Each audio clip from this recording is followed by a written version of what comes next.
Hello and welcome to board exam सर्विश्वर। अगले lecture video में आप सभी का स्वागत है। इस वीडियो लेक्चर में हम बात करने वाले हैं टॉर्क ऑन अ डाइपोल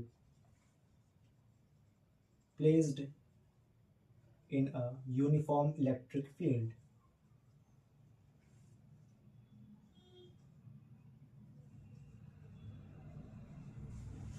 एक समान विद्युत क्षेत्र में द्विध्रुव पर लगने वाला बल आघूर्ण। ठीक है, सपोज करिए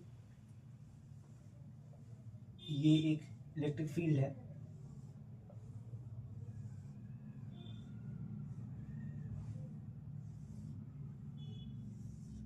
ठीक है, इस इलेक्ट्रिक फील्ड में एक द्विध्रुव आघूर्ण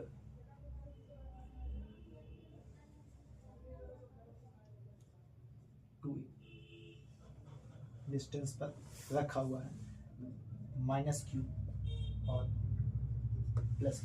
ठीक है, इलेक्ट्रिक फील्ड लाइन इस डायरेक्शन से इस डायरेक्शन की ओर अग्रसर है, अर्थात यहाँ पर जब ये द्विध्रुव रखा जाता है तो इनके आवेशों पर एक बल का अनुभव होगा।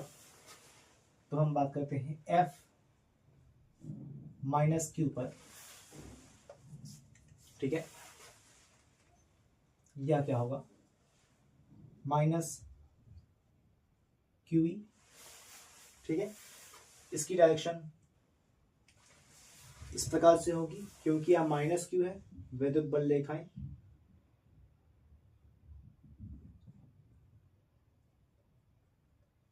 विद्युत बल रेखाएं इस डायरेक्शन में जा रही हैं, तो यह होगा -QE इसके अलाउंग में। ठीक है, फिर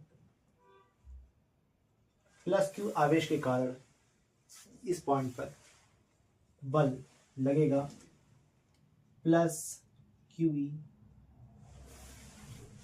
क्योंकि यह एक समान इलेक्ट्रिक फील्ड में रखा गया है और हमें पता है कि द्विध्रुव के दोनों आवेश के मैग्नीट्यूड समान होते हैं, अर्थात Q के मान भी समान है और एक समान इलेक्ट्रिक फील्ड है, अर्थात यह दो बल एक दूसरे के अपोजिट डायरेक्शन में वर्क कर रहे हैं। अर्थात इस डाइपोल पर लगने वाला नेट बल F1 प्लस F2, क्योंकि ये एक दूसरे के अपोजिट लग रहे हैं, अर्थात यह एक दूसरे को कैंसिल आउट कर देंगे। तो हम कह सकते हैं F नेट इक्वल टू हो जाएगा 0, अर्थात इस एक समान विद्युत क्षेत्र में जब किसी द्विध्रुव को रखा जाता है तो उस पर लगने वाला बल 0 होता है, लेकिन जब इस प्रकार से द्विध्रुव रखा जाता है तो बल तो 0 होता है, लेकिन द्विध्रुव पर एक टॉर्क वर्क करता है, एक आघूर्ण लगता है, जो कि हमें फाइंड आउट करना है इस लेक्चर में। बल आघूर्ण को हम रिप्रेजेंट करते हैं टाउ से। तो हमें पता है बल आघूर्ण होता है फोर्स इनटू परपेंडिकुलर डिस्टेंस।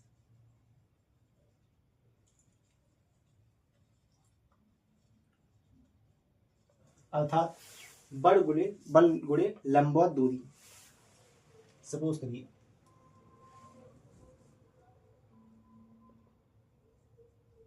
यह एक थीटा एंगल पर एक समान इलेक्ट्रिक फील्ड में रखा गया है। सपोज कीजिए यह डिस्टेंस है r। ठीक, तो यह परपेंडिकुलर डिस्टेंस क्या होने वाली है,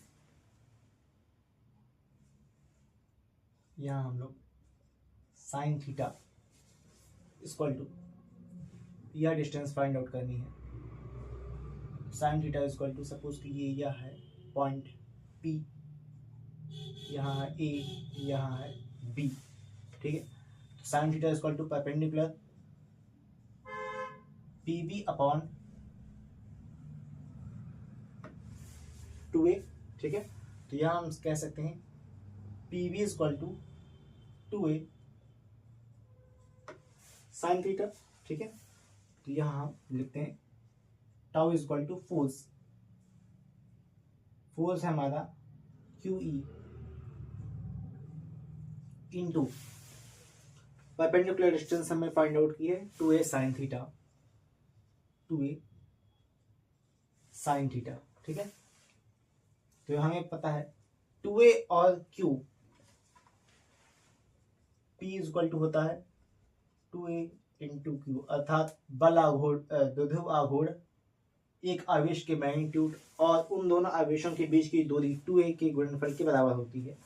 तो हम कह सकते हैं q इंटू 2a मिलकर के हो जाएंगे हमारे p, टाउ इक्वल टू हो जाएगा p e साइन थीटा। ठीक है, एक बात और, हमें पता है ए बी साइन थीटा, हमने 11th क्लास में पढ़ा था, जहां ए बी साइन थीटा होता है तो इसको हम वेक्टर फॉर्म में लिख सकते हैं ए क्रॉस बी। ठीक है, तो इसको वेक्टर फॉर्म में हम जब लिखेंगे तो ये हो जाएगा टाउ वेक्टर पी क्रॉस। ठीक है, अर्थात इस बल आघूर्ण की दिशा राइट हैंड स्क्रू रूल से हम फाइंड आउट कर सकते हैं। यदि स्क्रू को हम P से E की डायरेक्शन में घुमाते हैं तो वही बल आघूर्ण की दिशा होने वाली है। ठीक है, आप इसे नोट कर सकते हैं। अगर हम इसकी यूनिट की बात करें,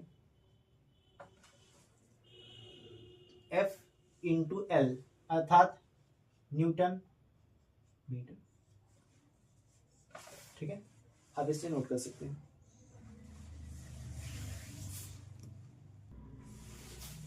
अगला, यहाँ पे कुछ विशेष ध्यान देने वाली बातें। ठीक है, हमें पता है टॉर्क होता है PE साइन थीटा। ठीक है, यहाँ पर थीटा यहाँ पर एक एंगल है जिस पर यह यूनिफॉर्म इलेक्ट्रिक फील्ड में डाइपोल को रखा गया है। यदि हम डाइपोल को रिलीज कर देते हैं तो यह इलेक्ट्रिक फील्ड की डायरेक्शन में अलाइन हो जाता है, अर्थात थीटा इक्वल टू हो जाएगा 0।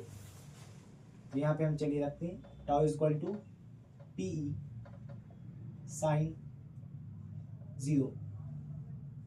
तो साइन 0 की वैल्यू आपको पता है 0 होती है, तो टाउ इक्वल टू 0 हो जाएगा। ठीक है,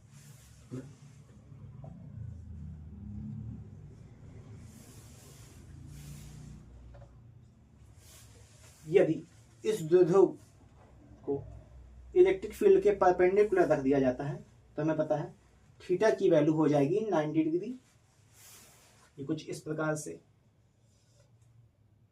द्विध्रुव को रख दिया जाएगा प्लस क्यू और ये माइनस क्यू, और एक समान इलेक्ट्रिक फील्ड पास हो रही है। ठीक है, और ये 2a डिस्टेंस पर रखा गया, तो उस स्थिति में टाउ हो जाएगी PE साइन 90 डिग्री, अर्थात टाउ इक्वल टू PE, यहाँ पर ये मैक्सिमम, अर्थात जब किसी द्विध्रुव को एक समान विद्युत क्षेत्र में लंबवत रखा जाता है तो उस द्विध्रुव पर लगने वाला बल आघूर्ण अधिकतम होता है। ठीक है, तो यह लेक्चर यहाँ पर समाप्त होता है। आप इसे नोट कर सकते हैं।